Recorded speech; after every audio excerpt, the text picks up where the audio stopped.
Brasil. De quem é essa terra? A base da estrutura fundiária brasileira está diretamente relacionada ao processo de colonização do país. Esse período da história influenciou a formação de grandes latifúndios improdutivos e uma profunda desigualdade social vivenciada até hoje. Segundo o Censo Agropecuário de 2017, o Brasil conta com mais de 15 milhões de trabalhadores rurais, agricultores e agricultoras familiares e mais de 5 milhões de estabelecimentos agropecuários. As áreas com menos de 10 hectares representam um pouco mais de 50% dos estabelecimentos rurais no país, mas ocupam apenas 2,29% do território nacional. Enquanto isso, as áreas acima de 1.000 hectares, que representam apenas 1% dos estabelecimentos, ocupam 47% do território nacional. Em 1850, nós temos um primeiro regime de terras com a Lei de Terras. É uma lei que estabeleceu a aquisição de terras por brasileiros, através, evidentemente, do mecanismo de compra e venda, excluindo naquele momento histórico populações indígenas, quilombolas e os camponeses. A legislação brasileira atual que disciplina a aquisição de imóveis rurais por estrangeiros é a Lei 5.709 de 1971. Portanto, uma legislação ainda do final da década de 70, editada pelos militares, que visava disciplinar o ingresso de capital estrangeiro no país, bem como o processo de desenvolvimento nacional. A partir da década de 1990, houve o advento do neoliberalismo e do processo de financiamento, de expansão do agronegócio e de entrada de capital estrangeiro no meio rural. Esse movimento resultou no início da tramitação de diversos projetos, em especial o Projeto de Lei 2.963, de 2019. E esse projeto de lei, ele permite, a aquisição de terras localizadas em todo o território nacional a estrangeiros. Permite, por exemplo, que pessoas de nacionalidades distintas possam adquirir até 100% de terras localizadas em municípios brasileiros, o que é um absurdo.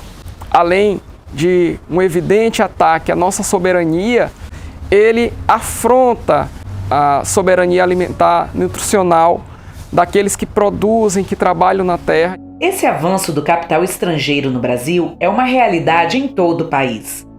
Para mostrar na prática os impactos de tudo isso nas comunidades rurais, vamos para o estado do Maranhão. O Maranhão fica localizado na região nordeste do Brasil. Primeiro dizer que o estado do Maranhão é um dos estados do Brasil com maior incidência de conflitos agrários e socioambientais, Nos últimos anos a gente tem percebido um avanço gigantesco na violência do campo, Principalmente quando se trata das questões da irregularidade de terra, tentativa de assassinato, tentativa de expulsão, e muito isso se dá pelo avanço das fronteiras agrícolas. Uma dessas fronteiras agrícolas em expansão e que conta com profundos conflitos agrários é a região do Matopiba, que abrange os estados do Maranhão, Tocantins, Piauí e Bahia. Nessa região predomina a produção de soja e milho. A comunidade visitada fica dentro do Parque Estadual do Mirador, que faz parte do Matopiba. Dentro do parque, quando foi criado, já existiam as famílias tradicionais lá dentro. Percebe que lá já tem incidência de registro de imóveis, por parte de empresas privadas. Se dá também para o processo de investimento de capital estrangeiro.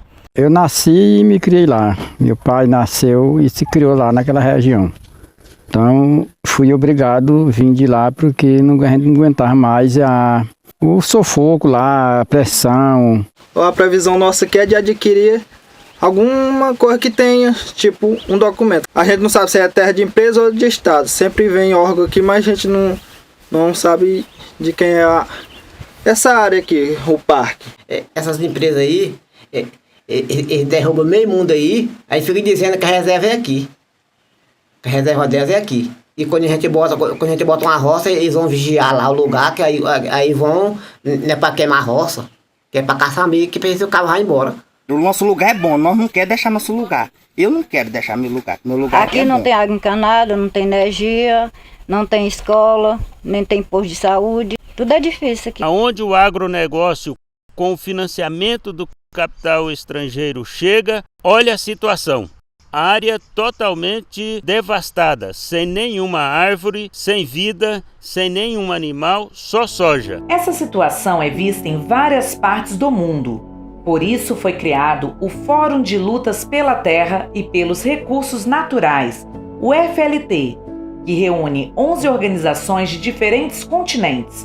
O objetivo principal do FLT é fortalecer a mobilização e a luta internacional de organizações representativas da agricultura familiar, camponesa e indígena, promovendo o debate político e a troca de experiências entre as organizações. E nós vive ameaçado, nós acho que é tipo uma ameaça, porque eles chegam, eles falam que nós não podemos botar roça, não quer que nós trabalhemos. A grande diferença do agronegócio para a agricultura familiar é isso aqui, ó, esse ambiente de preservação da natureza, das nascentes. Então, por isso é que a CONTAG tem uma luta muito grande em defesa do meio ambiente. Em 2020, com o aumento dos conflitos agrários socioambientais aqui no Maranhão, a FETAEMA decidiu começar, então, retomar o processo de publicação do livro de conflitos agrários aqui no estado. Estamos indo para a nossa segunda edição, como forma também de denunciar o que vem acontecendo contra a violação dos direitos humanos aqui e das pessoas que vivem principalmente no campo. É tarefa das organizações do mundo todo manter mobilização permanente para impedir que o poder econômico destrua nossas comunidades.